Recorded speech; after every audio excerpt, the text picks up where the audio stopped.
Hola, buenas tardes. Bienvenidos de nuevo al Congreso Nacional. Vamos en esta nueva mesa científica titulada Abordaje integral del paciente de cirugía cardiovascular. Como compañero y moderador de la mesa tengo al doctor Valentín Tascón. Buenas tardes a todos. Mi nombre es Valentín Tascón. Soy miembro del staff de cirugía cardiovascular del Hospital Universitario Marqués de Valdecilla de Santander. Voy a moderar la mesa que se llama Abordaje integral del riesgo en el paciente de cirugía cardiovascular. La primera charla la va a dar el doctor José Luis Hernández y está titulada como Nuevo enfoque del paciente con enfermedad arterial periférica. ¿Sigue siendo el paciente olvidado? Hola, muy buenas tardes. En primer lugar, me gustaría agradecer al Servicio de Cirugía Cardiovascular del Hospital Universitario Marqués de Valdecilla su amable invitación para participar en esta mesa sobre el abordaje del riesgo vascular en los pacientes con enfermedad arterial periférica. Asimismo, me gustaría también extender este agradecimiento al Laboratorio Angem y a los dos moderadores de la mesa, los doctores Tascón y la doctora Salmón.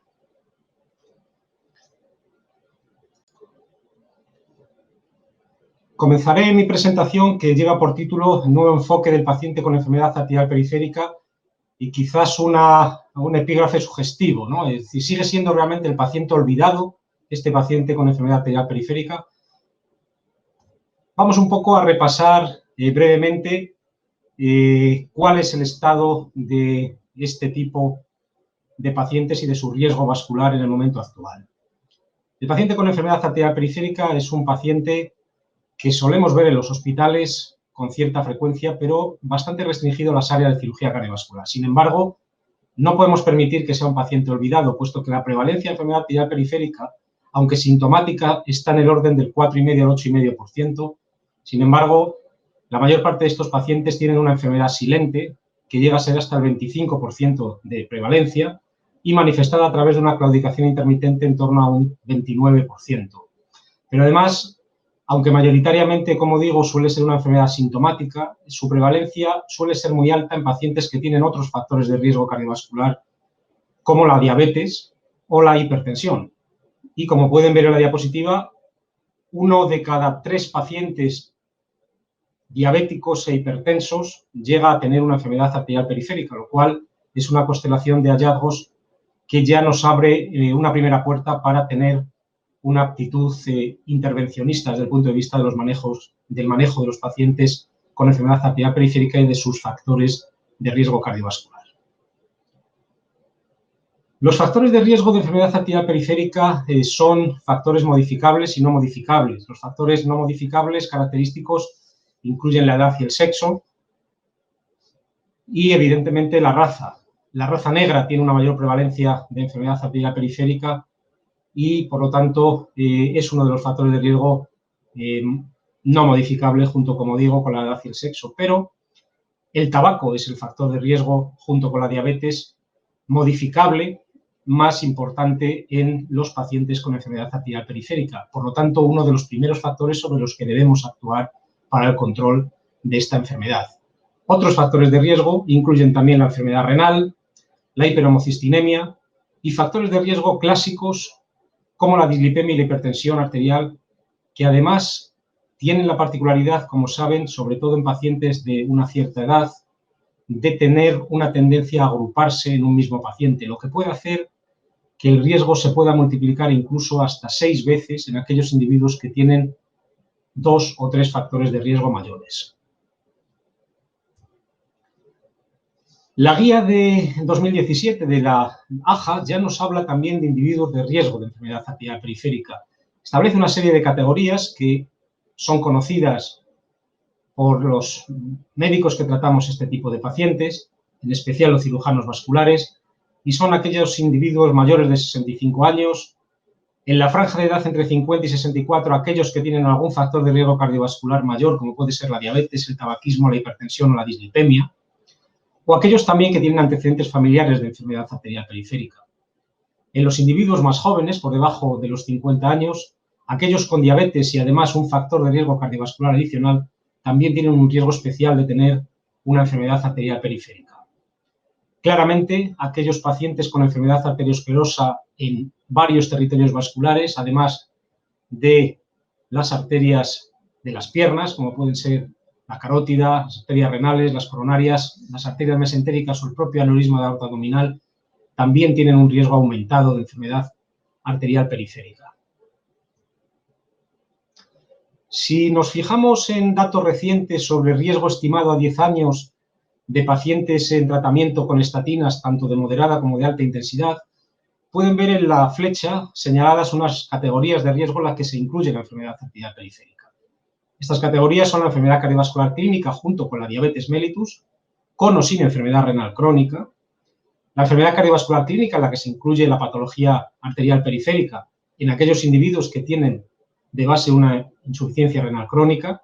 y específicamente la combinación de enfermedad coronaria y enfermedad arterial periférica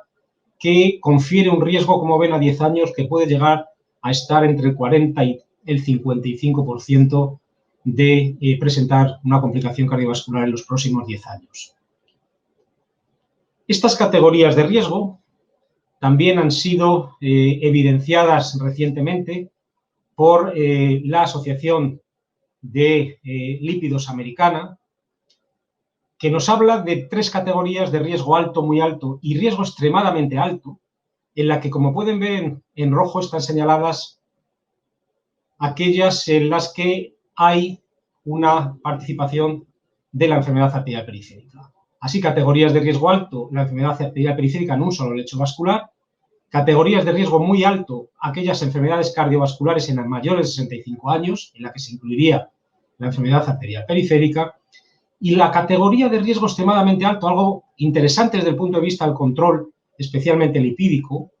estaría la enfermedad polivascular en varios territorios y la enfermedad arterial recurrente, es decir, 2 datos aquí interesantes ya a señalar: polivascular y recurrente, como individuos con especial riesgo cardiovascular, con un riesgo cardiovascular, podemos decir, extremo. Esto hace que aquellas pacientes que tengan niveles de LDL colesterol en un determinado punto de corte, 70, 100 o 130 en este caso, dependiendo de cómo están controlados los factores cardiometabólicos asociados a la enfermedad arterial periférica, podemos tener un mayor ámbito de participación de los inhibidores de PCSK9, que serían los fármacos últimos que hemos adquirido en el armamentario del tratamiento de la enfermedad cardiovascular, sobre todo en el control lipídico, que, como saben, el LDL sabemos hoy en día que es la causa de la arteriosclerosis. Si consideramos las recientes guías de la Sociedad Europea de Cardiología, nos hablan de que, además, evidentemente, del tratamiento per se de la enfermedad arterial periférica, que es el ámbito del cirujano vascular, el tratamiento médico óptimo también debe de implementarse de una manera clara. Fíjense que los niveles de evidencia son unos niveles de evidencia de clase 1. Abandonar el tabaco es algo que todos conocemos de sobra. Hacer una dieta sana y una actividad física reglada, programada, adecuada. Administrar estatinas en todos los pacientes con enfermedad arterial periférica, esto es un dato importantísimo. Controlar la glucemia de manera estricta y dependiendo de la edad en los objetivos que establezca el clínico en todos aquellos pacientes diabéticos que tienen además una enfermedad arterial periférica. Todos los pacientes con clínica de enfermedad periférica de las arterias deben de tener antiagregante plaquetario. Y desde el punto de vista de la tensión arterial, se considera que el punto de corte óptimo para el tratamiento de estos pacientes debe estar en menos de 140-90 y, aunque con un nivel de evidencia inferior de clase 2A, se propugna que los IECAS o los ARA2 sean los fármacos de primera elección en estos pacientes hipertensos con enfermedad arterial periférica. Por tanto, el tratamiento médico óptimo debe ser una parte fundamental del control de estos pacientes, además también, evidentemente, de los procedimientos que requieran por parte del cirujano. Si sabemos que el LDL colesterol es la causa de la arteriosclerosis, es obligado intervenir sobre este factor de riesgo y es sobre lo que me voy a centrar yo a partir de ahora como lipidólogo. Pero además debemos de hacer un enfoque que debe de ser doble. Primero, basarnos en el riesgo cardiovascular basal. Evidentemente, estos pacientes con enfermedad arterial periférica ya son pacientes de muy alto riesgo vascular, puesto que tienen ya una patología vascular previa. Pero también debemos de enfocarlo en torno a cuáles son los niveles basales de colesterol y LDL. ¿Por qué? Porque sabiendo cuáles son estos niveles, debemos de actuar con terapia hipolipemiante para reducirlos. Esa reducción del LDL y esa cuantificación del riesgo cardiovascular basal nos va a producir una valoración de cuál es el riesgo absoluto de enfermedad cardiovascular y poder reducirlo de manera apropiada con el tratamiento. Si nos fijamos en las estrategias de las últimas guías de dislipemia de la Sociedad Europea de Arteriosclerosis y de la Sociedad Europea de Cardiología, y se fijan en estas dos columnas, ven que hay un doble enfoque. El doble enfoque basado en los niveles basales de colesterol LDL, menos de 55, más de 190, y también basándose en el nivel de evidencia y la clasificación de riesgo de la enfermedad. Si tenemos en cuenta que la enfermedad arterial periférica ya es un evento cardiovascular, ya ha sido una enfermedad que el paciente presenta de base, tenemos que fijarnos en esta línea y ven que todos los cuadros, salvo uno, están marcados en rojo. Por lo tanto, hay que intervenir con modificaciones del estilo de vida, pero también iniciar tratamiento farmacológico apropiado. Fíjense, les llamo la atención sobre esta columna en amarillo. Fíjense que para niveles incluso de menos de 55 miligramos de decilitro que el paciente pueda presentar de forma basal, también se considera en las guías la posibilidad de añadir fármacos, terapia hipolipemiante para reducir aún más los niveles de colesterol. Es decir, que estamos interviniendo en niveles de LDL basales incluso muy bajos, por debajo de 55. Este dato viene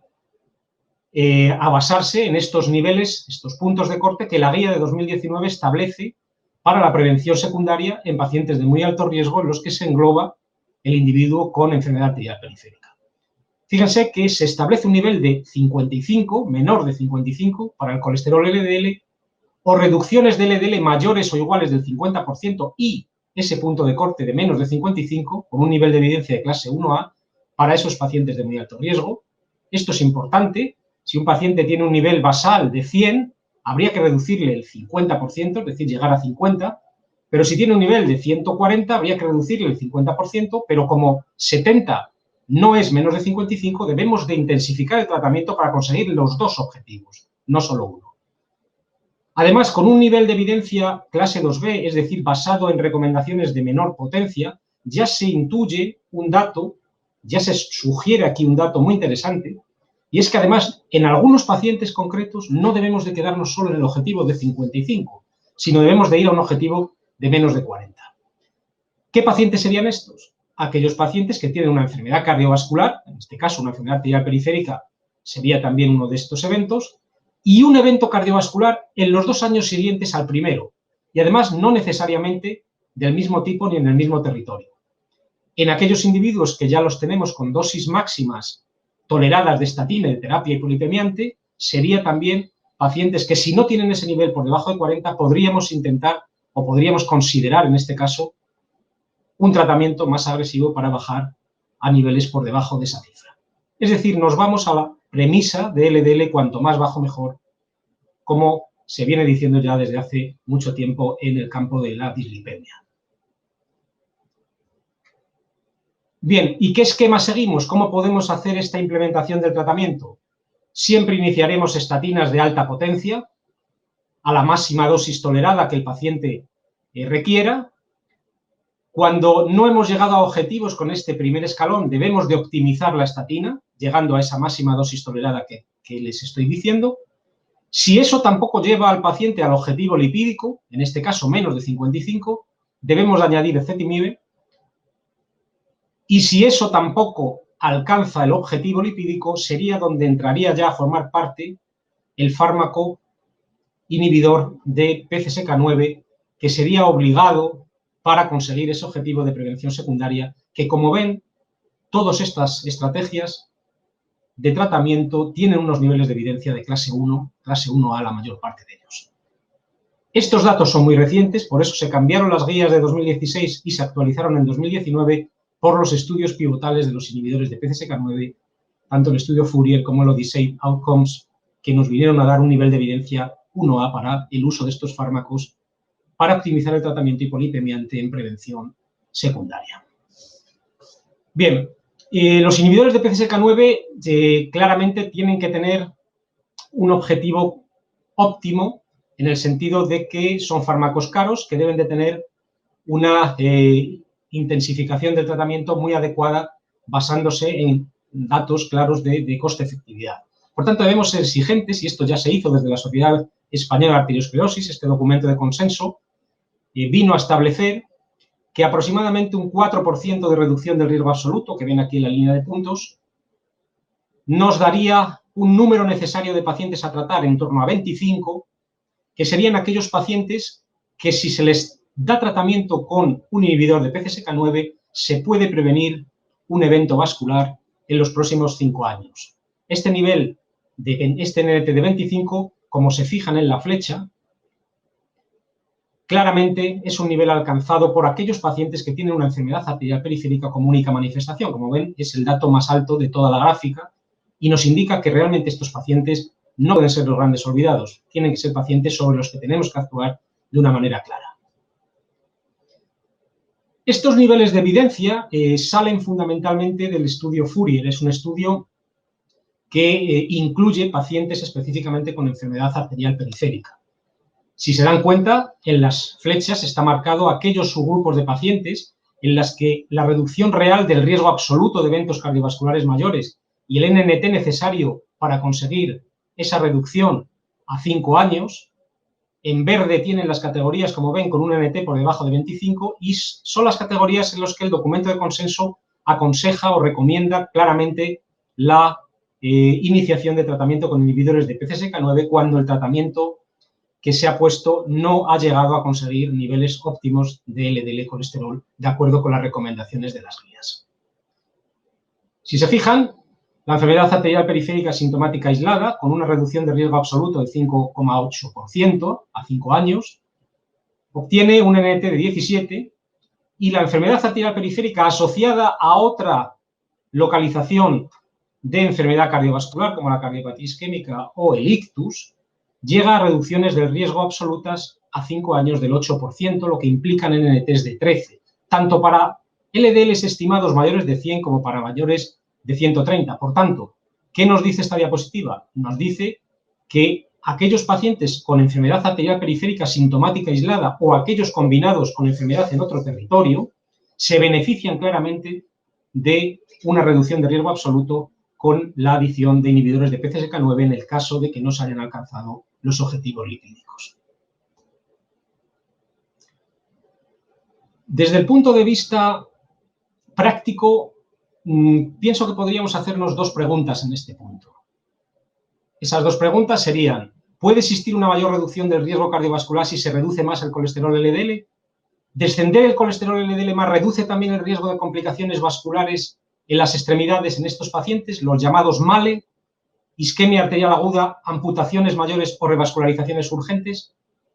Bien, para responder a esta pregunta, quizás el estudio más potente hasta ahora, aunque hay otros subestudios, y el que voy a centrarme por cuestiones de tiempo, es el estudio Fourier. El estudio Fourier es un estudio post-hoc del estudio Fourier pivotal, que estudia 27.564 pacientes, son los globales del estudio Fourier con ateriosclerosis, de los cuales 3.642 tienen enfermedad arterial periférica sintomática en miembros inferiores. De esos pacientes, un 69% tenían la combinación de claudicación intermitente y un ITB basal por debajo de 0,85, un 57% habían sufrido una revascularización periférica y un 4% una amputación por isquemia. De esos pacientes, un subgrupo, 1.500, tenían una enfermedad sintomática arterial periférica en miembros inferiores, pero no tenían un evento previo a nivel de corazón o cerebro. Si analizamos los datos de la variable secundaria clave, la muerte cardiovascular, infarto, ictus, la variable combinada, vemos que aquellos pacientes con enfermedad arterial periférica global, de esos 3.642 iniciales, se observa que la reducción del riesgo relativo es del 27% y se necesitan 29 pacientes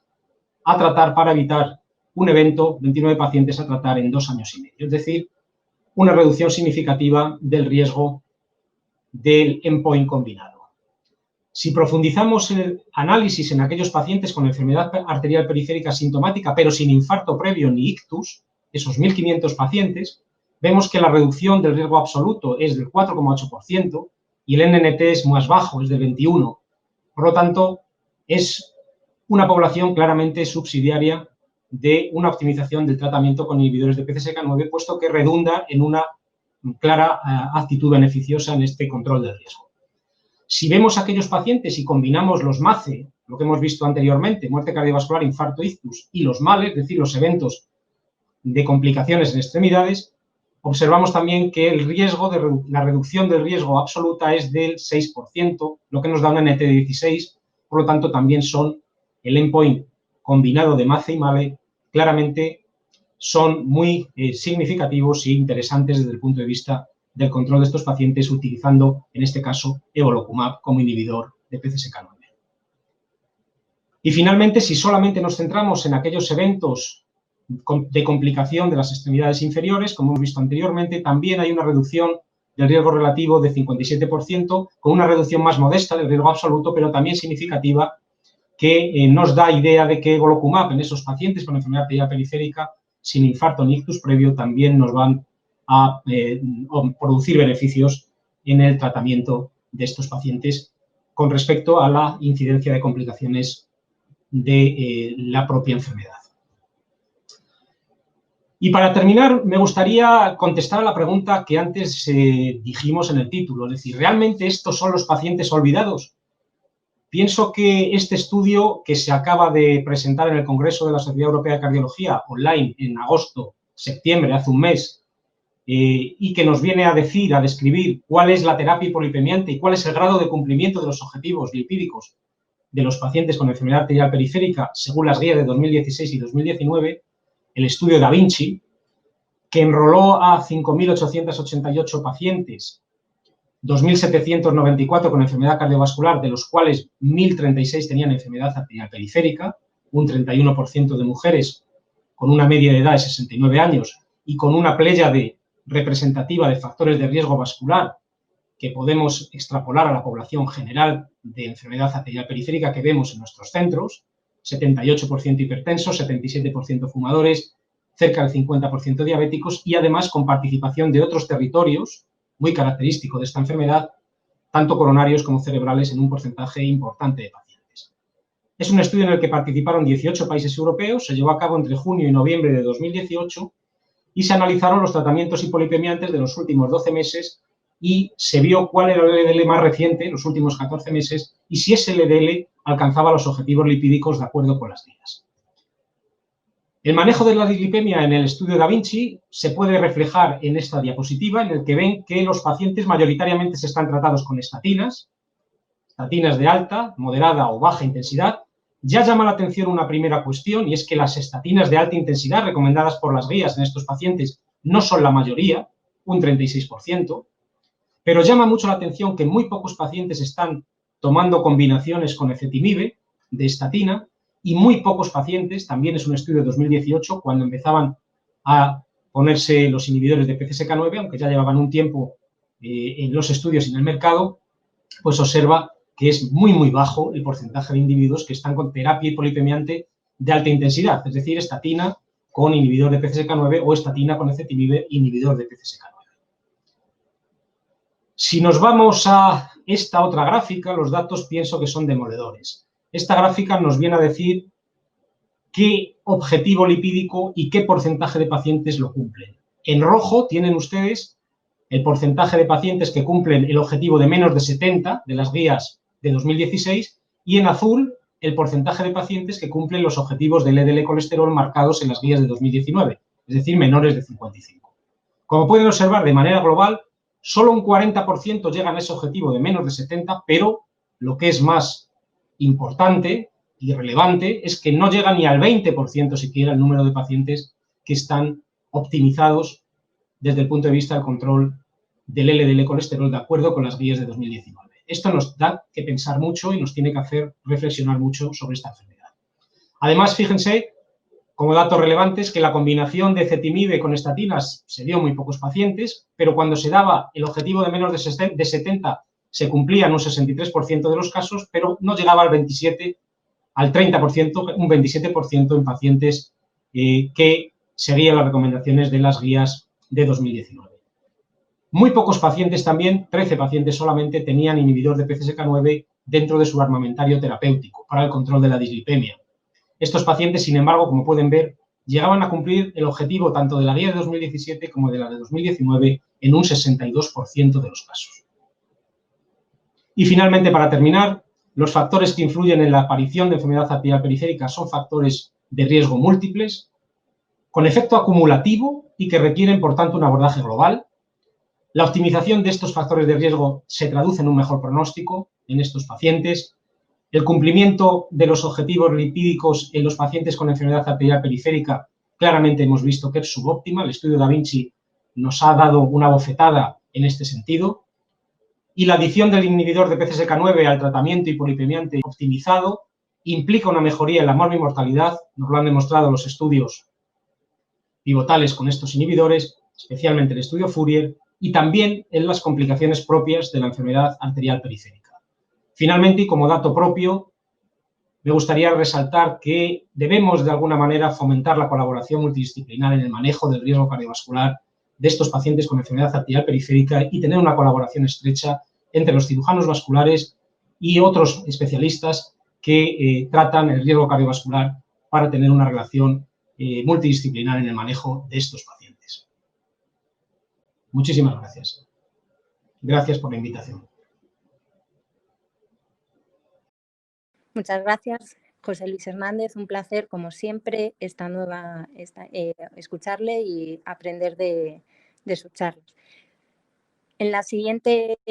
ponente, el doctor Manuel Cobo, cardiólogo y responsable de la unidad de trasplante en el Hospital Universitario Marqués de Valdecilla, que nos va a hablar sobre el estado actual de los ISGLT2, lo que un cirujano cardiovascular necesita saber.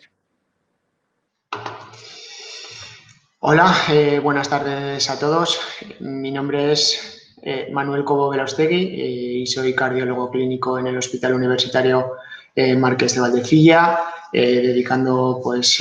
mi actividad a la insuficiencia cardíaca avanzada y a la unidad de cardiología críticos.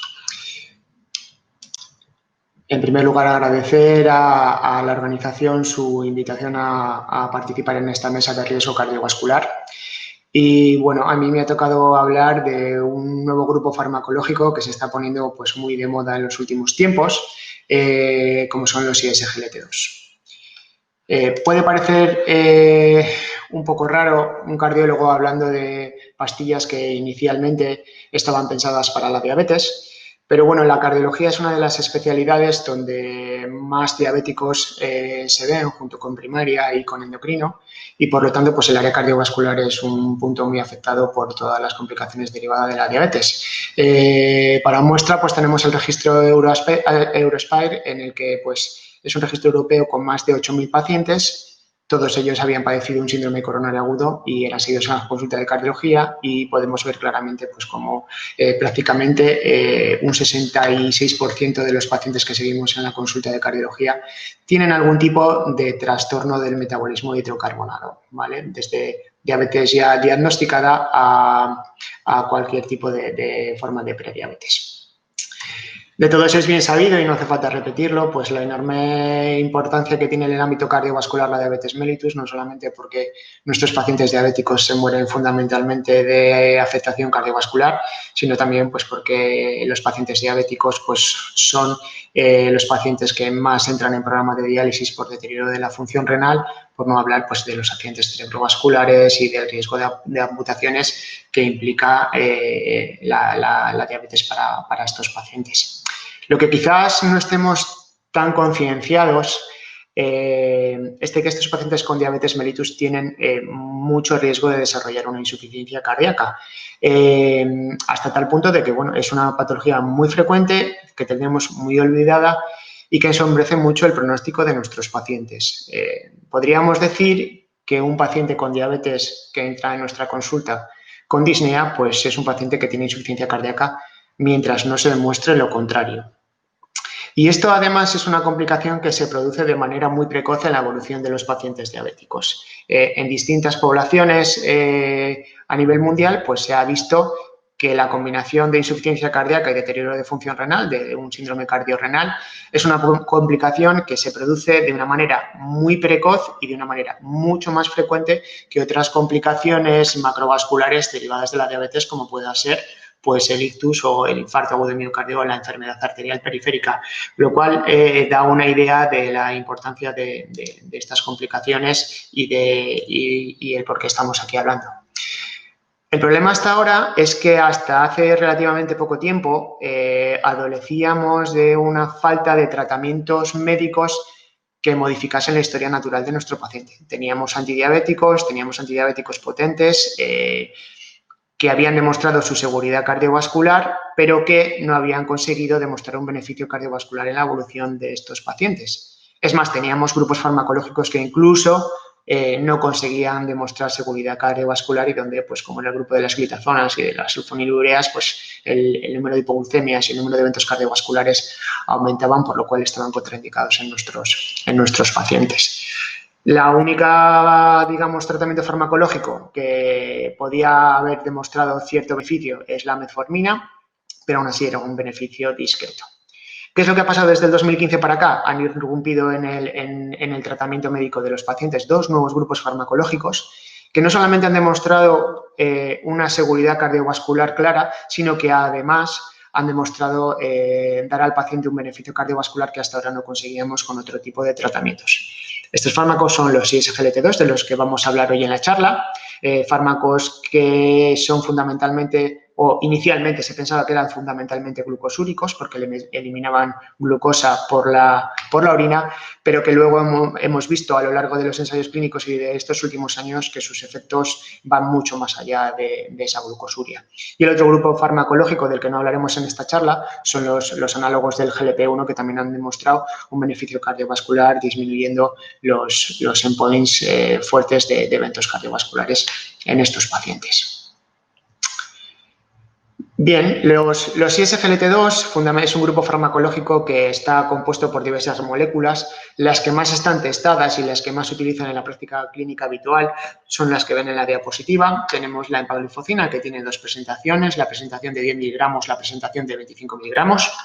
la canagliflozina con presentaciones de 100 y 300 miligramos y la dapagliflozina con una presentación de 10 miligramos. Todas ellas se administran una vez al día. Se puede administrar con o sin las comidas y se puede dar en cualquier fase evolutiva de la diabetes mellitus, tanto en monoterapia como en combinación con otras terapias, incluida la insulina. Vemos que estos fármacos han demostrado su beneficio en tres grandes ensayos clínicos, como son el EMPA-REG con la empagliflozina, el CANVAS con la canagliflozina y el DECLARE con la dapagliflozina. Y aunque hay otros fármacos en este grupo farmacológico, las conclusiones de los ensayos de momento no son tan contundentes como los que se aprecian con estas tres moléculas. Claro, este nuevo grupo farmacológico, con un impacto tan importante como están demostrando los ensayos clínicos en cuanto a eventos cardiovasculares, ha cambiado un poco el enfoque de los últimos años de la diabetes mellitus. Hasta ahora nos centrábamos fundamentalmente en un enfoque glucocéntrico basado en obtener un buen control metabólico con la reducción de la hemoglobina glicosilada por debajo de 7, pero con este nuevo grupo farmacológico pues tenemos que olvidarnos, y esto lo pongo entre comillas, de la hemoglobina glucosilada y debemos iniciar nuestra intervención terapéutica por implementar los tratamientos que disminuyen los eventos cardiovasculares en estos pacientes. Con una intervención multifactorial que va más allá de la diabetes, pero que en cuanto a la diabetes se refiere, pues deberíamos contemplar el iniciar pues o bien ISGLT2 o análogos de GLP-1 en un intento de reducir los eventos cardiovasculares en esta población de tan alto riesgo. No quiere decir que tengamos que olvidar la hemoglobina glucosilada, porque el control metabólico también es muy importante, pero estaría en un segundo escalón terapéutico, de tal manera que si con estos fármacos beneficiosos no conseguimos un buen control de la glicada, pues a partir de ahí podríamos empezar a asociar. Este control metabólico importante, pues sobre todo es más importante en pacientes jóvenes que tienen una historia corta de diabetes y que todavía no han desarrollado eventos cardiovasculares mayores para tratar de cambiar la historia natural de la enfermedad. Pasando ya a estos grandes ensayos clínicos, los dos primeros que aparecieron fueron el EMPA-REG con la empagliflozina y el programa CANVAS con la canagliflozina. Son estudios que empiezan en el 2015 y la diferencia entre los dos estudios pues básicamente es que abarcan a una población distinta. El EMPA-REG es un estudio que se realiza en pacientes diabéticos en una población en prevención secundaria, pacientes que ya habían tenido un evento cardiovascular en forma de infarto agudo de miocardio, accidente cerebrovascular o enfermedad arterial periférica, y todos ellos confiltrados por encima de 30 mililitros minuto, mientras que el CANVAS incluye una población de menos riesgo porque ya incluye una población en prevención primaria. De la misma manera que el otro ensayo clínico incluye pacientes con filtrado de más de 30, y aquí teníamos pacientes que tenían enfermedad cardiovascular o bien pacientes que no habían tenido enfermedad cardiovascular pero que tenían al menos 2 o más factores de riesgo clásicos. Se randomizaban los pacientes a canagliflozina 100 miligramos o bien a empagliflozina pues 10 miligramos. Los resultados, la verdad es que fueron muy espectaculares. Los resultados del EMPA-REG se presentaron en el 2015 y no solo demostraron que eran fármacos con seguridad cardiovascular, sino que además se consiguió una disminución del endpoint primario de muerte cardiovascular, infarto o ictus no fatal, con un descenso significativo de este endpoint primario del 14%, pero es que además se conseguía una disminución de la mortalidad por causas cardiovasculares, una disminución de la mortalidad total y en un endpoint secundario pues nos llevamos la sorpresa de que disminuía de una manera muy significativa los ingresos por insuficiencia cardíaca. Esto era un endpoint exploratorio, fue un hallazgo que no se esperaba inicialmente, pero que ya, pues, digamos, levantó la liebre. Además, una cosa muy importante es que los efectos beneficiosos de estos fármacos se producen de una manera muy precoz en la evolución del paciente. Ya antes de los 6 meses empezamos a ver que se van separando las curvas, con lo cual es muy poco probable que estos beneficios se deban al efecto metabólico de la medicación. Parece que esto va mediado por otros mecanismos, por unos mecanismos hemodinámicos, pero no parece que esto pueda ser explicado por los efectos metabólicos. El programa CANVAS pues prácticamente obtuvo unos resultados muy similares, una disminución de la mortalidad cardiovascular, infarto no fatal e ictus no fatal de manera significativa y con la misma reducción de riesgo del 14%. Sí que es cierto que no llegó a haber una disminución significativa de la mortalidad cardiovascular, aunque rozó la significación estadística, si bien esto pues, puede ser interpretable en el contexto de una población de menos riesgo por tener un 35% de pacientes que eran en prevención primaria. Más allá de los endpoints fuertes, lo que vemos con la molécula, con estas moléculas, cuando las utilizamos, es que se comportan de una manera muy similar. Hay un descenso de la hemoglobina glicosilada, no es un descenso espectacular, es un descenso discreto que además se atenúa con el tiempo, por lo cual, pues bueno, el efecto metabólico del fármaco no parece que sea lo preponderante a la hora de obtener estos buenos resultados cardiovasculares, pero además, pues baja un poco la tensión arterial, bajan un poco el peso, suben un poco el hematocrito, con lo cual pues tienen un efecto un poco de polipil, actúan a diversos niveles y probablemente todo ese conjunto es lo que nos aporta ese beneficio. Este comportamiento es común para las 3 moléculas y se repite en un estudio tras otro. Aquí podéis ver un resumen de estos 2 ensayos principales, de cómo se han comportado y vemos que prácticamente pues, son muy similares. Prácticamente podríamos decir que son idénticos en su comportamiento, disminuyen el endpoint primario, disminuyen los ingresos por insuficiencia cardíaca y la mortalidad cardiovascular. Y una cosa muy importante es que esto lo hacen sin disminuir el infarto no fatal y sin disminuir el ictus. Esto, pues, digamos que viene a reforzar la idea de que los beneficios de estos fármacos no son por su efecto metabólico y es un punto que les diferencia de los análogos del GLP-1, cuyos efectos beneficiosos sí que son más diferidos en el tiempo y sí que parecen venir mediados por esta disminución de eventos cardiovasculares.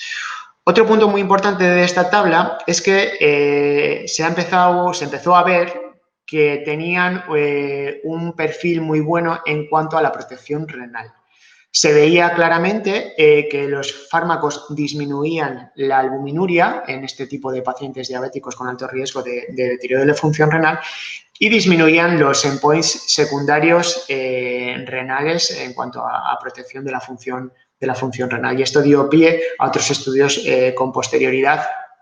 que han ido corroborando estos resultados. Son fármacos que son muy bien tolerados, tienen una alta tasa de cumplimiento terapéutico y son fármacos que el paciente no suspende con más frecuencia que el placebo y que en general pues la única complicación frecuente que podemos tener con este tipo de fármacos pues son las infecciones genitales, las candidiasis genitales. Sí que tienen una mayor incidencia de candidiasis genitales con respecto a placebo, pero son infecciones poco graves que en general tienen una respuesta muy buena al tratamiento tópico con una crema antifúngica y que es la complicación así más frecuente que se suele ver. Sin embargo, pues no aumentan las infecciones de orina, ni las pielonefritis, ni otras complicaciones. Algunas de las alarmas que se dieron inicialmente con estos fármacos pues venían mediadas por un riesgo de cetoacidosis, riesgo de diuresis osmótica, se planteó que tenían un aumento del riesgo de la amputación o del riesgo de fractura. Todo esto los ensayos clínicos lo han ido desmintiendo y se han visto que son fármacos muy seguros. La cetoacidosis diabética es tremendamente infrecuente, en menos de 0,1%, ¿vale? Con lo cual es una complicación muy rara, aunque sí que puede existir. Y de hecho estos son fármacos que solo podemos utilizar en diabetes mellitus tipo 2, no podemos utilizar en diabetes mellitus tipo 1 precisamente por este riesgo de que no se pueden dar en pacientes insulinopénicos. Una alarma que sí que hubo fue con el riesgo de las amputaciones. Esto se vio en el Canvas y fue una alerta que saltó enseguida a los medios. Parece que esto luego no es así. En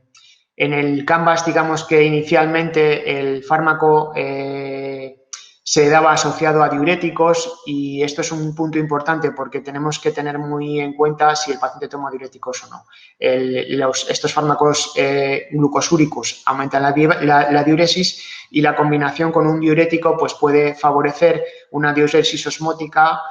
una depresión de volumen y fenómenos ortostáticos que puedan comprometer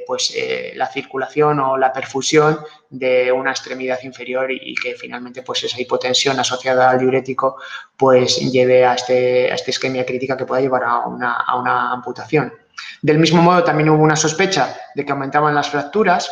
pero todas estas fracturas se vio que eran fracturas en las extremidades inferiores en relación a caídas por hipotensiones ortostáticas debido a la depresión de volumen. Una vez que esto se vio y que se empezó a conocer cómo manejar el fármaco y cómo manejar estos diuréticos, en todos los ensayos posteriores pues se ha visto que el riesgo de amputación era igual al del resto de SGLT2 y que no existía este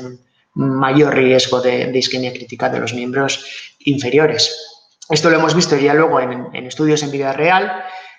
Aquí podemos ver, esto es un registro de cuatro bases de Estados Unidos con una cantidad de pacientes pues muy importante y donde se comparaba la canaglifosina frente a otros fármacos no ISGLT2 y donde se la comparaba también contra fármacos ISGLT2 y se vio que frente a otros ISGLT2 la canaglifosina no aumenta el riesgo de amputaciones y frente a fármacos no ISGLT2 tiene un efecto incluso protector. Y aquí veis cómo las curvas pues se solapan indicando que no hay un aumento del riesgo de amputaciones con canaglifosina, con lo cual pues bueno, se confirma que es un tratamiento tan seguro como el resto de ISGLT2 de la familia. El último de los ensayos iniciales con ISGLT2 fue el DECLARE, en este caso ya con dapaglifosina. La novedad de este ensayo era que incluía pacientes de muy bajo riesgo. Sí que había una población con enfermedad cardiovascular establecida, pero que estos solamente eran el 40% de la población y la mayor parte de ellos eran población en prevención primaria que tenía pues uno o más factores de riesgo cardiovascular. Además, también eran una población con una función renal muy buena, con lo cual, pues, en teoría, no tenían una insuficiencia renal importante de base. Este estudio, evidentemente, no puede obtener los mismos resultados que los dos ensayos clínicos que hemos visto anteriormente. No consiguió reducir el MACE de muerte cardiovascular, infarto no fatal o ictus no fatal, probablemente porque era un grupo con muy poco riesgo, que tenía muy pocos eventos clínicos, pero a pesar de esta población de bajo riesgo sí que consiguió disminuir la mortalidad cardiovascular más ingresos por insuficiencia cardíaca, fundamentalmente por la disminución de los ingresos por insuficiencia cardíaca, incluso en una población con tan bajo riesgo como la que teníamos en este estudio. Probablemente pues, las diferencias que pueda haber entre uno y otro ensayo clínico pues, se explican en esta diapositiva y es que pues, las poblaciones eran completamente diferentes, como ya hemos dicho. En PARRE, fundamentalmente, prevención secundaria con una tasa de eventos en el grupo placebo significativamente superior que la del grupo placebo del Ticler, por ejemplo, o del Canvas. Y esto explica las diferencias en cuanto a mortalidad cardiovascular o a reducción del MACE que podía tener uno u otro ensayo clínico. La realidad es que probablemente los tres fármacos se comportan de una manera muy similar y que por lo menos estos tres tienen un efecto de clase clara. ¿Y por qué vienen todos estos efectos tan beneficiosos que estamos viendo con estos fármacos? ¿Cómo funcionan? Bien, la realidad es que no sabemos del todo a ciencia cierta cómo funcionan y por qué tienen este gran beneficio a nivel cardiovascular y a nivel sobre todo de insuficiencia cardíaca. Hay muchas teorías, parece que el riñón juega un papel primordial en este beneficio. Los ISGLT2 son unos receptores que están en el túbulo contorneado proximal, donde su función es reabsorber toda la glucosa que llega al riñón, arrastrando a su vez sodio. Claro, cuando bloqueamos este receptor ISGLT2, lo que estamos es aumentando la cantidad de glucosa y la cantidad de sal que se elimina por el túbulo contorneado. Esto tiene varias consecuencias. En primer lugar, tenemos una glucosuria que va a llevar implícita una pérdida calórica. Y tenemos una eliminación de sodio, una natriuresis que a la vez elimina glucosa. Pero esta eliminación de sodio por el túbulo no solamente tiene ese efecto, sino que además, cuando llega a la mácula densa, pues ahí activa unos mecanismos que llevan a una vasoconstricción de la arteriola aferente y una vasodilatación de la arteriola eferente. Esto es una cosa súper importante porque con este mecanismo lo que hacemos es disminuir la presión intraglomerular. Esto lleva a una disminución de la hiperfiltración de este riñón, que esta hiperfiltración es un mecanismo primordial en el deterioro de la función renal que tienen los diabéticos, y además disminuye la proteinuria, la albuminuria, que como todos ya bien sabéis es un marcador de riesgo cardiovascular muy potente. Probablemente este es uno de los mecanismos más importantes en sus beneficios, sobre todo en la protección renal que se ha visto en los ensayos pivotales, pero luego además la glucosuria lo que lleva es a digamos, provocar una especie de estado de ayuno en el organismo que provoca un aumento de los cuerpos cetónicos y una lisis de ácidos grasos. Este aumento de los cuerpos cetónicos y esta lisis de ácidos grasos parece que tiene un papel primordial en la obtención de energía por parte del miocardio. Como ya todos bien sabéis, pues bueno, el miocardio es un músculo que necesita una gran cantidad de ATP para generar pues, la contracción cardíaca y para el mantenimiento de los iones. Y este ATP cardíaco se renueva prácticamente el 100% cada 10 segundos. Para obtener este ATP cardíaco, el corazón pues, puede utilizar diversas fuentes metabólicas. El 60 al 90% de esta fuente energética deberían de ser los ácidos grasos, que son metabólicamente mucho más eficientes, pero también hay un porcentaje que se puede obtener de la glucosa, del cual obtendríamos entre un 10 y un 40% de la energía. Claro, en un corazón sano, este corazón sano digamos que es un omnívoro metabólico que puede utilizar todos los sustratos como fuente de energía, ácidos grasos, glucosa, cuerpos cetónicos, pero en un estado de diabetes mellitus, con un aumento muy importante de la glucosa, lo que hace el corazón es que empieza a tirar menos del ácido graso y de los cuerpos cetónicos y empieza a obtener su energía de la lisis de la glucosa. Y esto energéticamente es mucho menos eficiente y puede contribuir al desarrollo y perpetuación de insuficiencia cardíaca. Se especula o se supone que los ISGLT2 podrían ayudar a resetear esta situación de tal manera que al aumentar los ácidos grasos y los cuerpos cetónicos, el corazón empezaría otra vez a obtener mucha más energía desde esta fuente energética, metabólicamente mucho más eficiente, y eso pues impactaría en los resultados que se han visto en insuficiencia cardíaca en este grupo de pacientes. Esta gráfica también es bastante importante. Como hemos dicho, los ISGLT2 son fármacos glucosúricos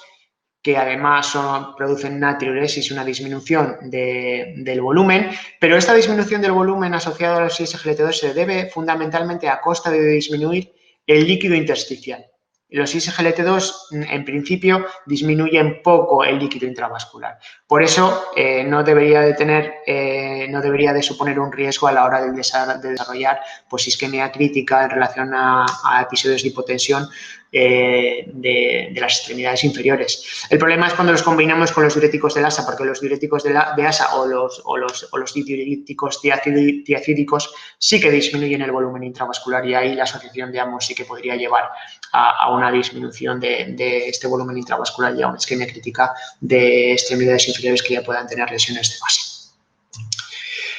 Bien,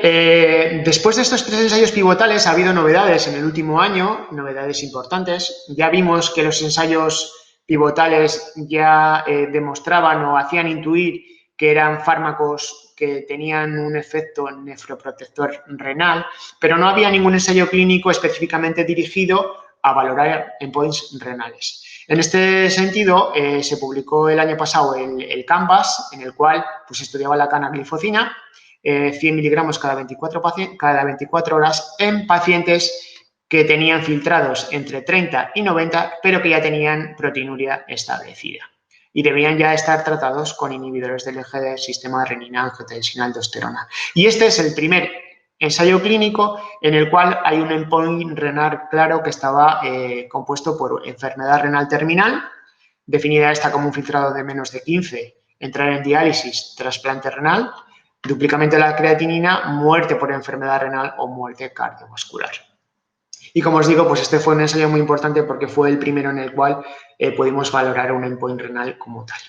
Y el beneficio que produjo pues fue también bastante espectacular. Tened en cuenta que hasta estos momentos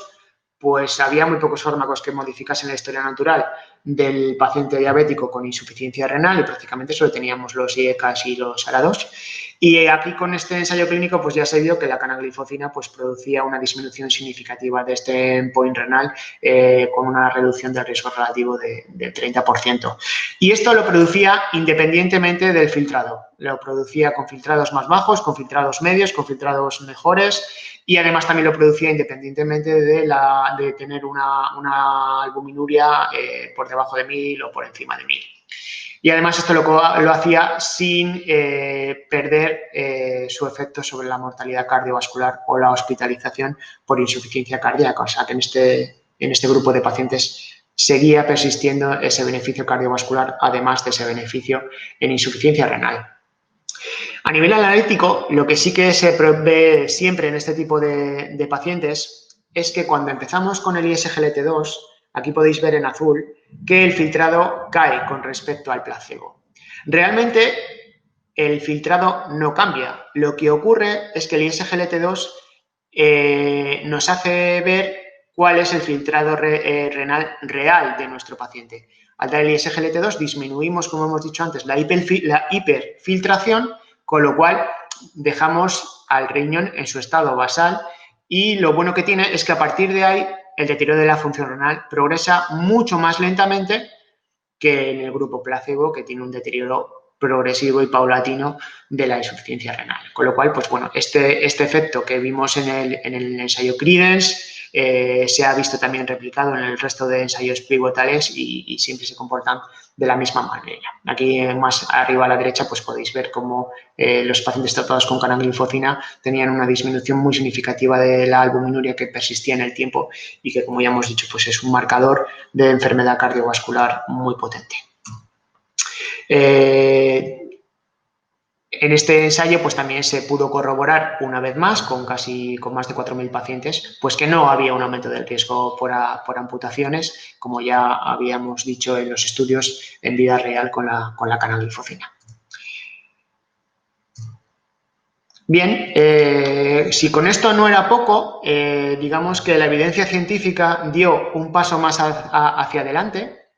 y se decidió a estudiar estos fármacos ya en pacientes no diabéticos. En el Europeo de Cardiología del año pasado se publica el DAPA-HF con dapaglifosina 10 miligramos y en el cual se estudian más de 4.000 pacientes con insuficiencia cardíaca crónica y fracción de eyección inferior al 40%. Este es el primer estudio que incluye pacientes de estas características. Independientemente de su estado glucémico, solo un 40% de los pacientes tenían diabetes previa y estos pacientes se randomizan a dapaglifosina 10 miligramos o placebo sobre un tratamiento de base para insuficiencia cardíaca crónica optimizado. Aquí el endpoint ya que se valora es un endpoint de mortalidad cardiovascular o de ingresos por insuficiencia cardíaca descompensada. Y los ensayos pues, fueron concordantes y los resultados fueron concordantes con los ensayos clínicos previos. Hubo una disminución significativa del 26% de la mortalidad cardiovascular o de las consultas por insuficiencia cardíaca descompensada y además esto lo conseguían independientemente de que el paciente fuese diabético o de que no fuese diabético, con lo cual confirma un poco que no depende el beneficio de los efectos metabólicos del fármaco, sino que depende de todos esos efectos hemodinámicos que hemos estado viendo. No solamente disminuía el endpoint primario, sino que por separado disminuía la mortalidad cardiovascular y disminuía los ingresos recurrentes por insuficiencia cardíaca. Estos resultados con dapaglifosina se han visto confirmados este año en otro ensayo clínico que, digamos, está recién salido del horno, el Emperor. Esta vez el Emperor se hace con empaglifosina y son pacientes también con insuficiencia cardíaca crónica y fracción de eyección inferior al 40%, en este caso con filtrados mayores de 20 mililitros y se randomizan a empaglifosina 10 miligramos al día o placebo. De la misma manera, pues los endpoints cardiovasculares se confirmaron, hubo una disminución significativa de la mortalidad cardiovascular o de los ingresos por insuficiencia cardíaca y una vez más esto se conseguía independientemente del estado glucémico del paciente, daba igual que el paciente fuese diabético o no diabético, había un efecto beneficioso del fármaco en el endpoint primario y además también pues era independiente de que el paciente pues tuviese sacubitril/valsartán asociado, que es un fármaco también que hemos incorporado recientemente a la terapéutica de los pacientes con insuficiencia cardíaca crónica por su efecto beneficioso. El último ensayo clínico publicado se ha publicado en el New England apenas 2 días, todavía expande un poquito más las indicaciones de los ISGLT2, que como veis pues cada vez son más amplias, y esta vez la dapaglifosina estudia pacientes con insuficiencia renal crónica con filtrados entre 25 y 75 y proteinuria asociada, y esta vez independientemente de que sean diabéticos o no. Es la diferencia con el CRIDES. El CRIDES eran pacientes diabéticos, este ya incluye pacientes no diabéticos. Concretamente, pues había un 68% de pacientes diabéticos y el resto de pacientes que no eran diabéticos. Y los resultados, pues, vienen a confirmar los resultados que ya habíamos visto en otros ensayos clínicos. Una disminución del endpoint primario renal, una disminución de la mortalidad cardiovascular y hospitalización por insuficiencia cardíaca. Y una vez más, estos resultados en el análisis de subgrupos eran independientes de que el paciente fuese diabético o no diabético, el efecto beneficioso se mantenía. Con todos estos ensayos clínicos, pues las guías clínicas de las sociedades internacionales han ido modificando sus indicaciones. Esta es digamos, el esquema global de la ADA, en el cual pues, bueno, mantiene la metformina como un primer escalón terapéutico en base a a que es un fármaco seguro y bastante barato, pero si el paciente tiene indicadores de alto riesgo cardiovascular o una enfermedad cardiovascular establecida, ya nos indica que optemos por fármacos que han demostrado beneficio cardiovascular, fundamentalmente los GLP-1 y los ISGLT2, y en el caso de que no tengan alto riesgo cardiovascular o no tengan enfermedad cardiovascular establecida, pues ya ahí podríamos optar por alguno de los otros, tanto los IDPP4, ISGLT2, GLP-1 o una combinación de los mismos. Las sociedades de cardiología, tanto la Sociedad Española de Cardiología como la Sociedad Europea, aquí van un paso más allá y en base a la potencia de los resultados beneficiosos que tienen en los ensayos clínicos, establecen ya los ISGLT2 y los análogos del GLP-1 como un primer eslabón terapéutico del paciente diabético en base a la reducción de insuficiencia cardíaca, en base a la reducción de mortalidad cardiovascular y en base a la reducción de eventos cardiovasculares mayores. Una vez que hemos iniciado estos fármacos, si quisiésemos optimizar el control metabólico para bajar la glicosilada, pues ya podríamos combinar con metformina o combinar ISGLT2 con GLP-1 o IDPP4. ¿Vale? Pero ya esta recomendación, pues ya digamos que es un poco más agresiva, es un poco provocativa porque quita la metformina de un primer escalón terapéutico, pero bueno, ahí está y ahí están los resultados de los ensayos clínicos. Probablemente el año que viene salgan las nuevas guías de insuficiencia cardíaca de la Sociedad Española, de la Sociedad Europea de Cardiología.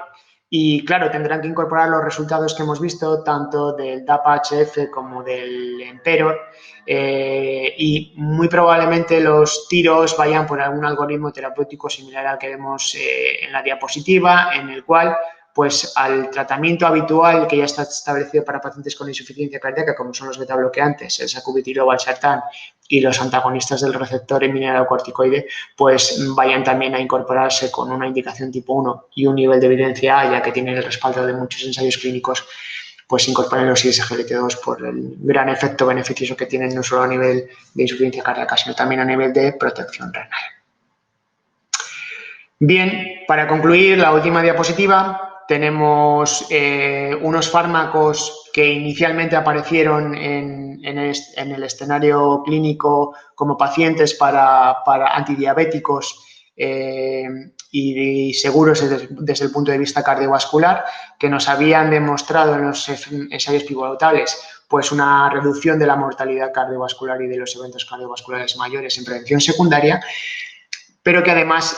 nos habían demostrado en prevención primaria un descenso de la hospitalización por insuficiencia cardíaca y una protección renal muy importante. Además, los últimos ensayos clínicos que han aparecido en este último año, pues parece que extienden el beneficio clínico de los ISGLT2 a una población de pacientes con insuficiencia cardíaca crónica e insuficiencia renal, independientemente de que el paciente no sea glucémico, no sea diabético. Con lo cual, pues bueno, van a ser fármacos que nos vamos a tener que acostumbrar a utilizar en nuestra práctica clínica por el gran beneficio que aportan a nuestros pacientes. Eso es todo lo que quería contaros de los ISGLT2. Muchas gracias por vuestra atención y espero que haya sido de utilidad esta charla. Gracias. Muchas gracias, doctor Cobo. Pasamos a la próxima ponencia. Esta ponencia la va a realizar la doctora Carmen Suárez Fernández. Se titula Enfermedad tromboembólica venosa en el paciente de cirugía vascular. Buenas tardes a todos. En primer lugar, agradecer su amable invitación para permitirme compartir este tiempo con ustedes, agradecer a los organizadores del Congreso y a los moderadores por su amable presentación.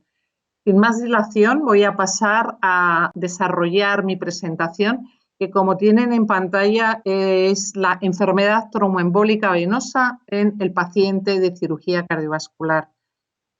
Aunque desde un punto de vista genérico, la enfermedad tromboembólica venosa, este término hace referencia a la formación de un trombo en cualquier localización del sistema venoso, últimamente se ha acuñado este término para referirse a la trombosis venosa profunda de extremidades inferiores y a la embolia de pulmón. Este hecho está condicionado porque el 85-95% de las trombosis venosas ocurren en este territorio.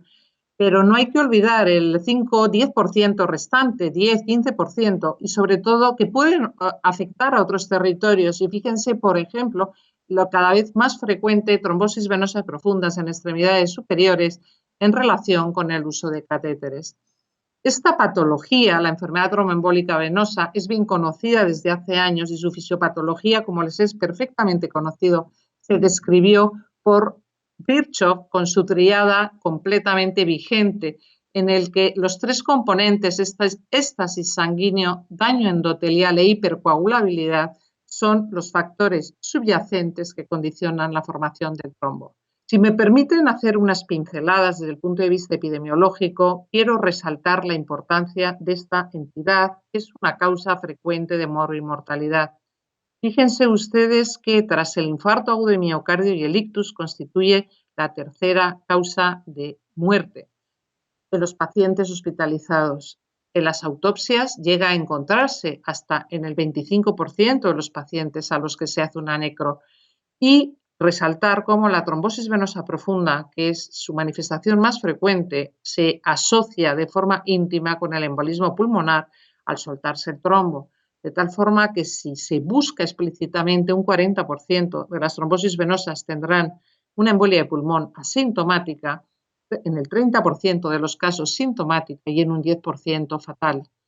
Por lo tanto, es una entidad que por su frecuencia y por sus consecuencias, más allá, fíjense, mortalidad 10-30%, tiene una relevancia clínica muy importante, sin olvidar las secuelas a largo plazo. Es perfectamente conocido desde hace tiempo y por todos ustedes, cirujanos, como la cirugía per se es un factor de riesgo importante para provocar enfermedad tromboembólica venosa. Cirugía, tanto la cirugía mayor abierta como la cirugía laparoscópica, siendo, independientemente del tipo de cirugía, la duración de la misma, mayor de 45 minutos, un factor determinante del riesgo de enfermedad tromboembólica asociada a la aparición de la cirugía asociada a enfermedad tromboembólica venosa. Pues bien, de la misma forma que sabemos que el acto quirúrgico es un factor de riesgo para trombosis venosa y para embolismo pulmonar provocado, sabemos que la tromboprofilaxis es una medida eficaz. Es una medida eficaz en general en el paciente quirúrgico y se ha convertido en un parámetro de calidad asistencial la utilización y prescripción de forma protocolizada de tromboprofilaxis en el paciente sometido a una cirugía. Su eficacia queda resumida en esta tabla, donde pueden ver cómo su administración llega a reducir casi en un 50% el riesgo de un embolismo pulmonar mortal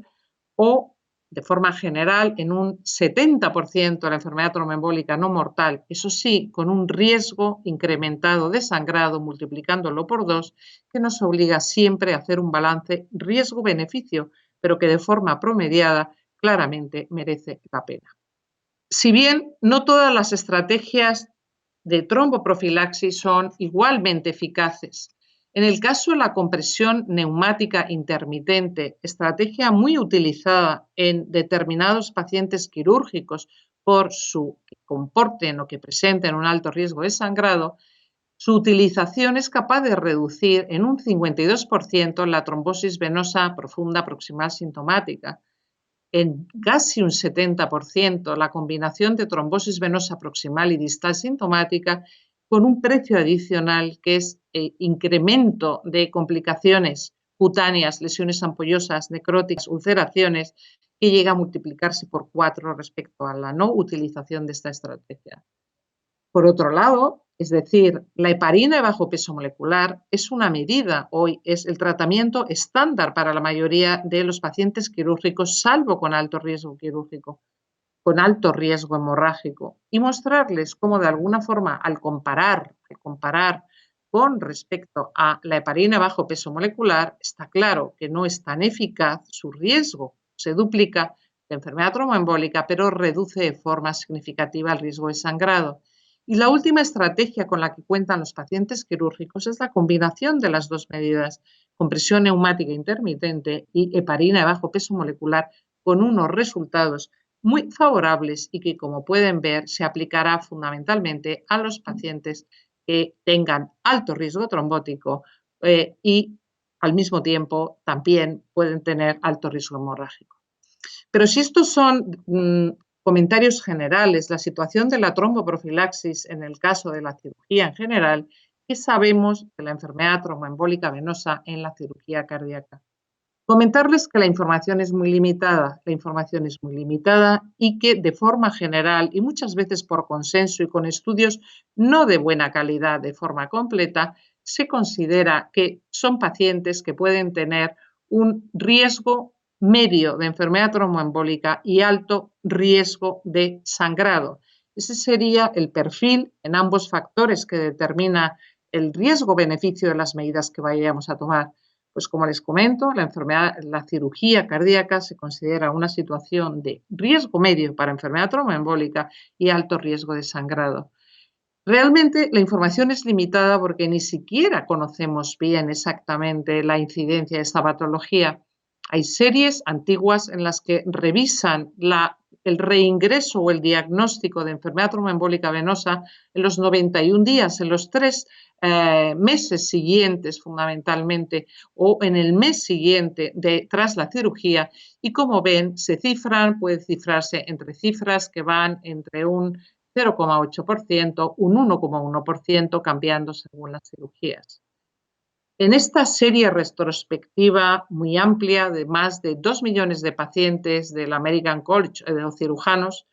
pueden ver fundamentalmente cómo la incidencia de enfermedad tromboembólica en cirugía, al comparar con cirugía general, no era menor respecto a lo que puede parecer a primera vista. Por lo tanto, llamando la atención cómo no hay que infravalorar esta patología y esta complicación en los pacientes sometidos a una cirugía cardíaca y cómo su desarrollo condiciona un pronóstico, un peor pronóstico, de tal forma que a los 30 días de una cirugía cardíaca, el paciente que ha desarrollado una enfermedad tromboembólica venosa en este estudio, en este registro, expresada como trombosis venosa profunda, llegaba a multiplicar por 1,7 su mortalidad respecto al que no lo presentaba. Pero estos son datos de incidencia de trombosis venosa profunda de forma sintomática, pero aquellos estudios que hacen una búsqueda activa para buscar también la asintomática, es decir, la enfermedad tromboembólica venosa silente a los 30 días tras una cirugía cardíaca, se encuentra con cifras promediadas de un 13%. 13% que varía según el tipo de intervención realizada. Casi 13%, 12,9% encuentran tras un bypass coronario y ninguna en una cirugía valvular aislada en esta serie y 12,4% tras combinación de ambas. Por lo tanto, el mensaje es, aunque se considere una situación, la cirugía cardíaca de riesgo medio trombótico y alto riesgo hemorrágico, no hay en absoluto que despreciar su incidencia, considerando que muchas de ellas son asintomáticas y va a marcar el pronóstico. Siguiendo en el entorno en el que nos encontramos de cirugía cardíaca, fundamentalmente comentarles cómo este tipo, es decir, de qué forma la cirugía cardíaca condiciona un riesgo de enfermedad tromboembólica. Está claro que comparte los factores de riesgo clásicos de cualquier cirugía, el estasis preoperatorio, la inflamación, la activación de la coagulación, pero también, es decir, cuenta con una serie de factores protectores, algunos compartidos con otras cirugías, como es la movilización precoz, y otros particularmente de ella, como es el tratamiento antiagregante o anticoagulante frecuente que estos pacientes son sometidos. Quizá los datos más recientes y de mayor peso científico respecto a la incidencia y el beneficio de la tromboprofilaxis en cirugía cardíaca podemos centrarlo en este metaanálisis publicado en 2015, basado en 49 estudios observacionales, 16 ensayos clínicos y 3 metaanálisis. En este metaanálisis encuentra una incidencia media de trombosis venosa profunda sintomática, embolia pulmonar y embolia pulmonar fatal tras una cirugía cardíaca del 3,2%, 0,6 y 0,3 respectivamente. Y este metaanálisis también evidencia cómo la tromboprofilaxis reduce el riesgo de embolismo pulmonar casi en el 50%, y de enfermedad tromboembólica sintomática en un 56%. En este resultado, en esta reciente publicación, es la más reciente de todas las que últimamente tenemos, porque son estudios muy antiguos, y insisto, es de 2015, el resultado respecto a complicaciones hemorrágicas fue favorable, no describiendo ningún caso de taponamiento cardíaco o necesidad de reintervenir. Los factores de riesgo para desarrollar enfermedad tromboembólica tras una cirugía cardíaca son compartidos con el resto de las cirugías, pero quiero llamar la atención como en este escenario, cuando se buscan particularmente, hay factores de riesgo que llegan a multiplicar por 5 la probabilidad de ello. La disfunción ventricular izquierda,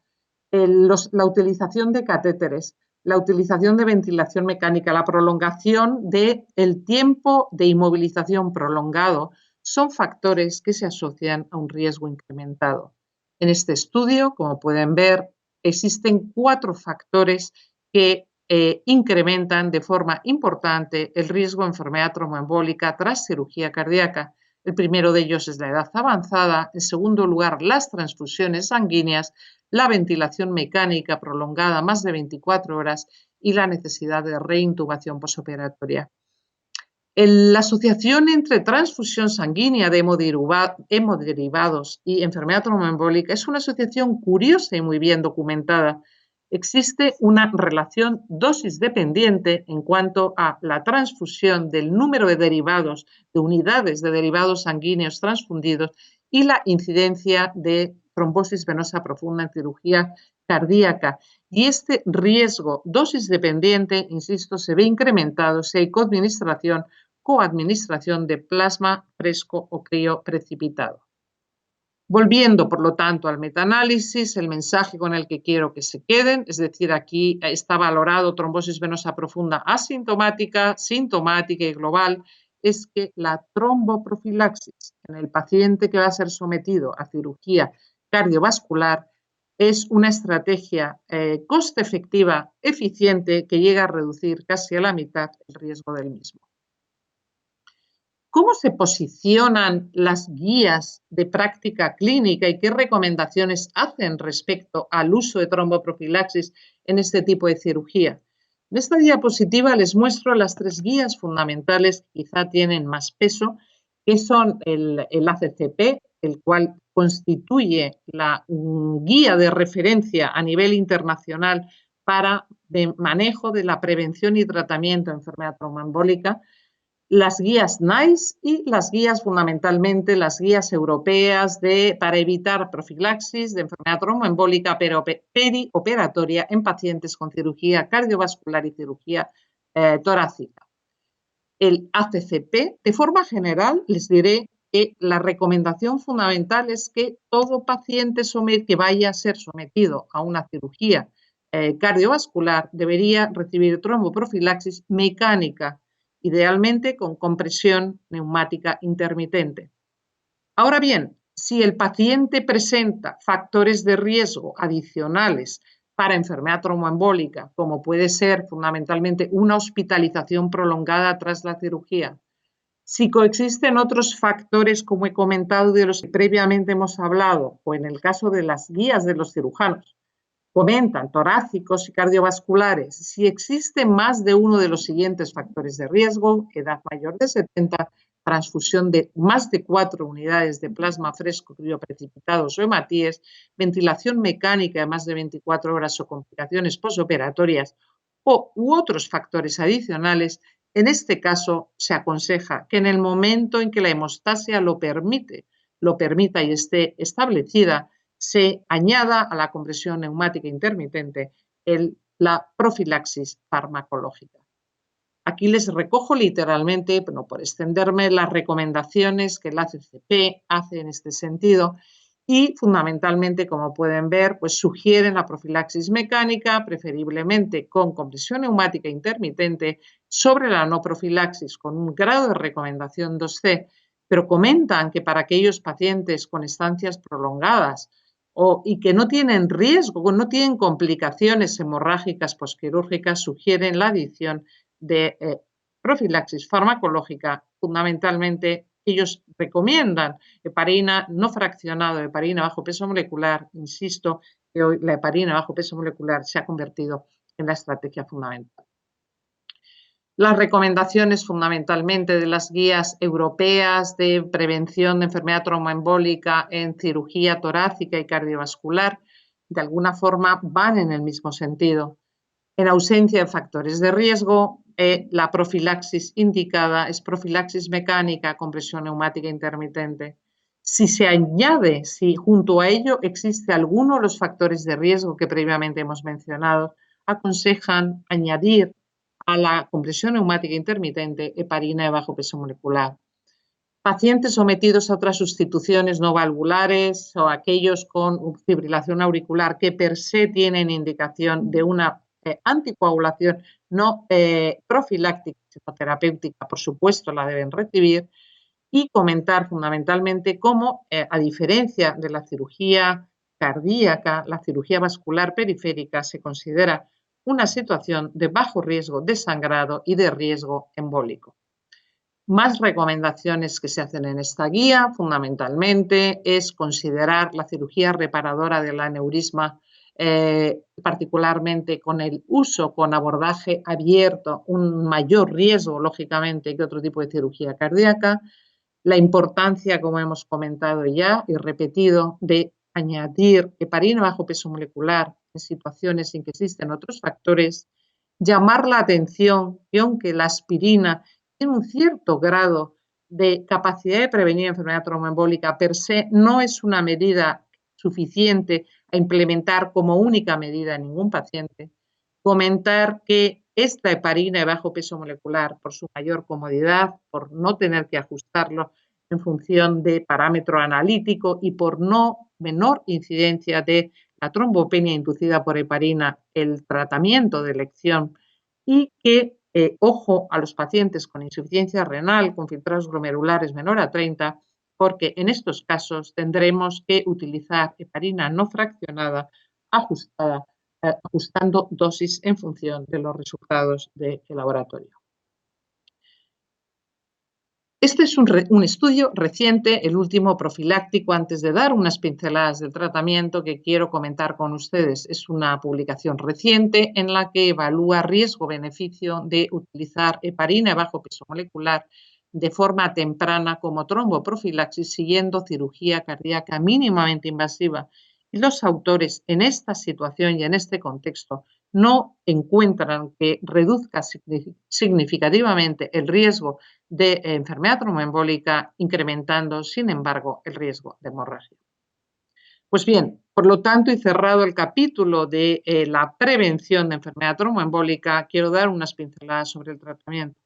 El tratamiento del paciente que desarrolla enfermedad tromboembólica venosa se basa fundamentalmente, en la inmensa mayoría, en el tratamiento anticoagulante inicialmente, es decir, clásicamente heparina de bajo peso molecular al comienzo, los 0,7 primeros días, posteriormente pasando al tratamiento a largo plazo de 7 a 3 meses con tratamiento con anticoagulantes oral y posibilidad de extenderlo, un tratamiento extensivo más allá de 3 meses si el paciente presenta factores de riesgo de recidiva.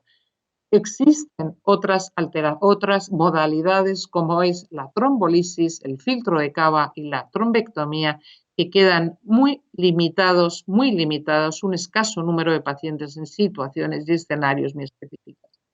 Pero si esto era así hasta hace poco, en los últimos años con la incorporación de los anticoagulantes de acción directa, esta situación ha cambiado. Esta situación ha cambiado porque realmente se ha demostrado cómo los anticoagulantes de acción directa,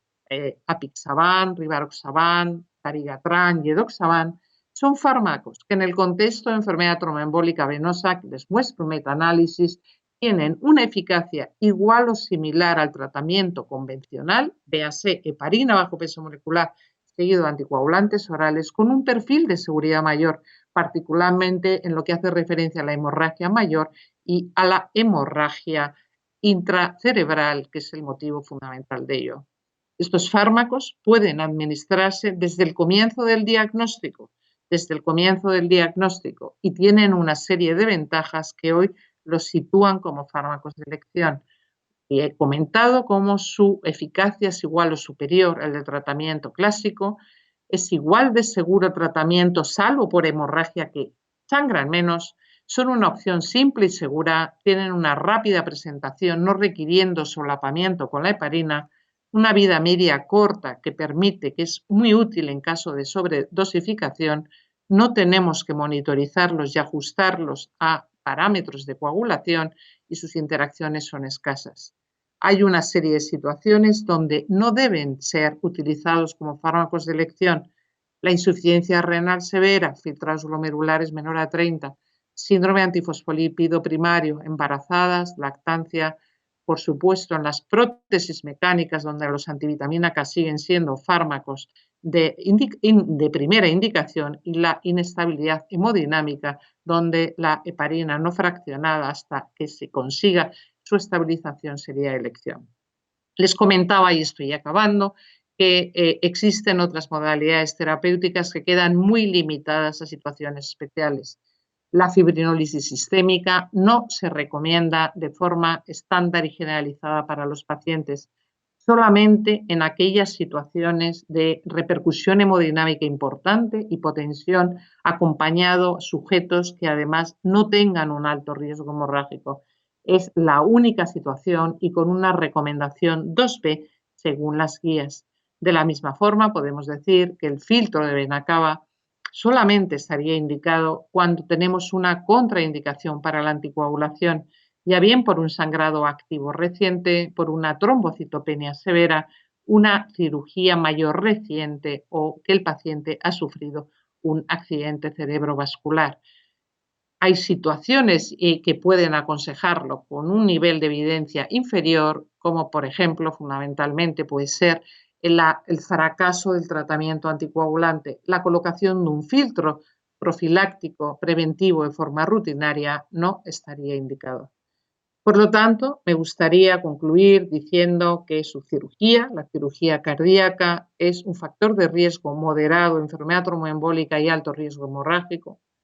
que por este perfil, salvo en presencia de factores de riesgo adicionales, la profilaxis mecánica, la compresión neumática intermitente, sería el tratamiento de elección, pero que debemos asociar heparina de bajo peso molecular cuando la situación de hemostasia lo permita, si el paciente presenta otros factores de riesgos adicionales. Y por último, decir que esta estrategia de asociar ahora está cambiada, es decir, ojo en caso de insuficiencia renal.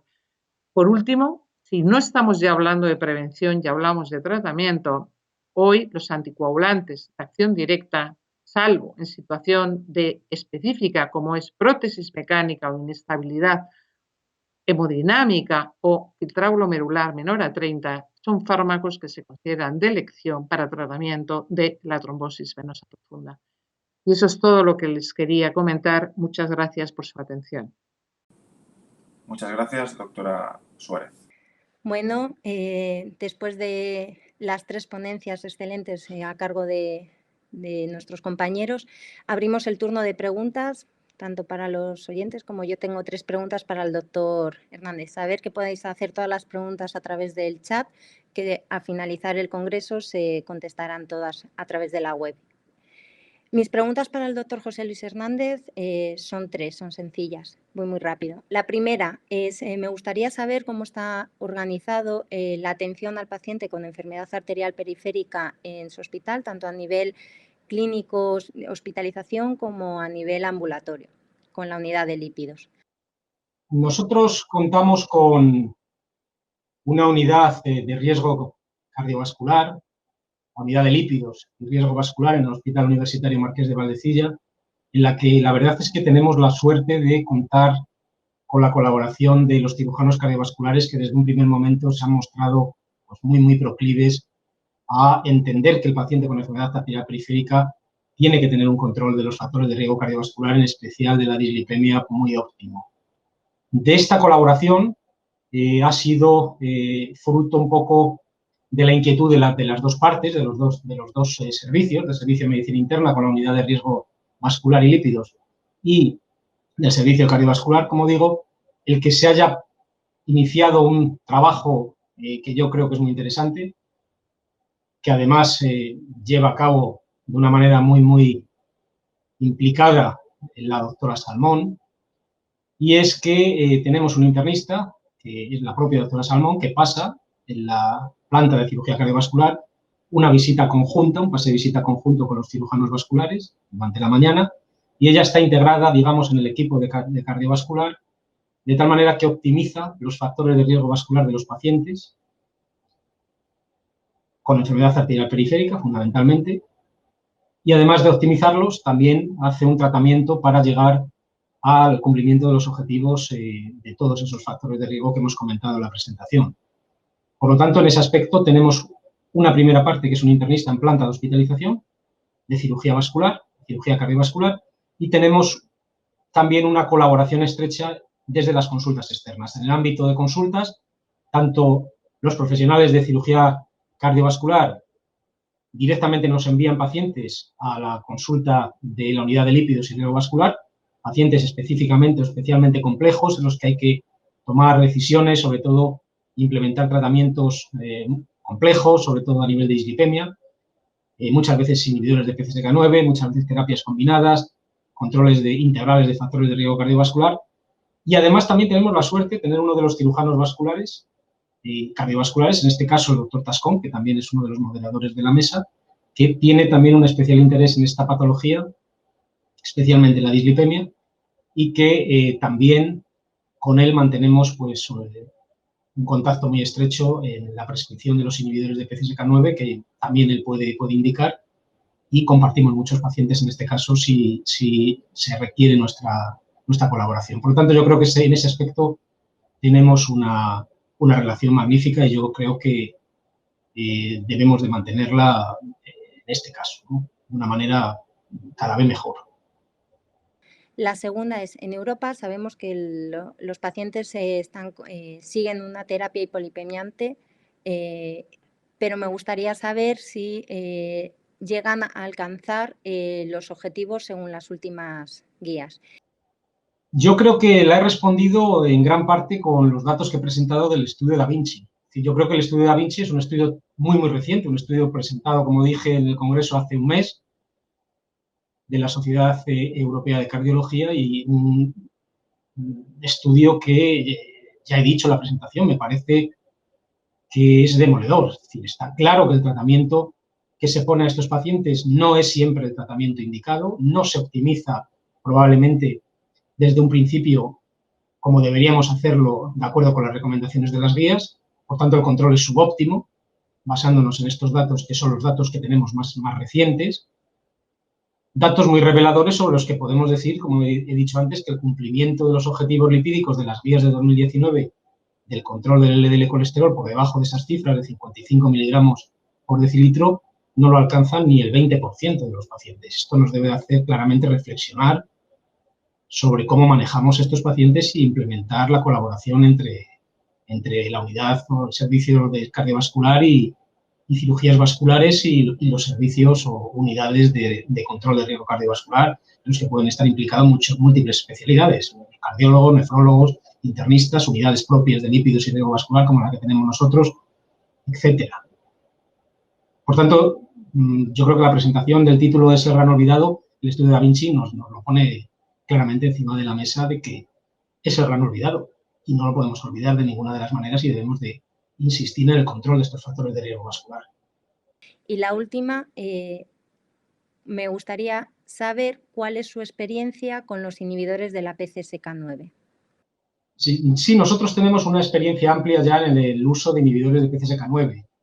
Esa experiencia la tenemos inicialmente sobre todo con pacientes con hipercolesterolemias familiares, que era, digamos, el remanente de enfermos que teníamos pendientes de que salieran estos fármacos al mercado y poder iniciarlos de manera lo más rápida posible. Había un porcentaje alto de pacientes con intolerancia a las estatinas y que no teníamos en objetivo y que ahora, afortunadamente, sí los tenemos. Y luego hemos empezado también a ver hace ya mucho tiempo una segunda fase, después de que incluimos todos esos pacientes que eran propios de la unidad, aquellos pacientes cardiológicos con enfermedad coronaria, aquellos pacientes con enfermedad cerebrovascular, con la colaboración fantástica de la unidad de ictus, con el doctor Palacio y de los cardiólogos, la unidad coronaria y en general todos los cardiólogos del hospital. Y finalmente también hemos establecido también hace ya tiempo, como he dicho, una colaboración con los cirujanos cardiovasculares y que yo creo que es una colaboración que los datos que yo puedo dar ahora mismo son claramente satisfactorios. Es decir, de los pacientes que tenemos tratados, en una revisión que hemos hecho reciente, se ha visto que prácticamente en torno al 80-85% están en objetivo lipídico de acuerdo con la guía de 2019. Los que no alcanzan esos objetivos muchas veces son pacientes que son intolerantes a las estatinas y que, por tanto, solo es el inhibidor de PCSK9, a veces aislado o a veces solo con el ezetimibe, el que podemos dar. Tanto a veces es imposible, incluso con el inhibidor de PCSK9, llegar a esos objetivos lipídicos, pero el